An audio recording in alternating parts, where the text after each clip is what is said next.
sometimes you want to curate your entire life, but just roll with the punches and things will be okay. You haven't quite shared with us what was, the biggest twist then, your career. The biggest twist was the pandemic, because I was supposed to have joined the private sector at that point in time. And it so happened that, there was an offer that was given to me. Was the offer too good to pass up? No, I actually had a significant pay cut in the process. And you were going into the private sector, the health sector as well? I was going to the private sector to do something that was totally different to whatever I've been doing in the past on commodities, trade finance at that point in time. But eventually what happened was I was asked to consider MOH.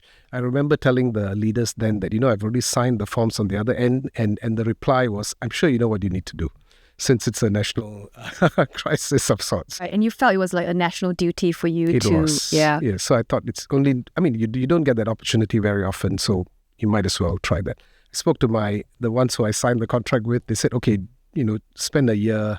By then you may want to come back after that. So that's how the journey started. So lots of twists and turns.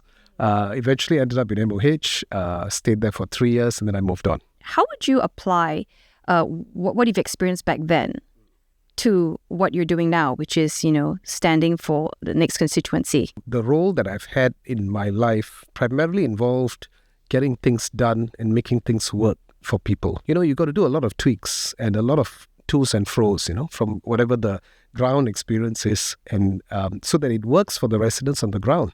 You could have the best policy, but if poorly implemented, it means nothing to the residents on the ground.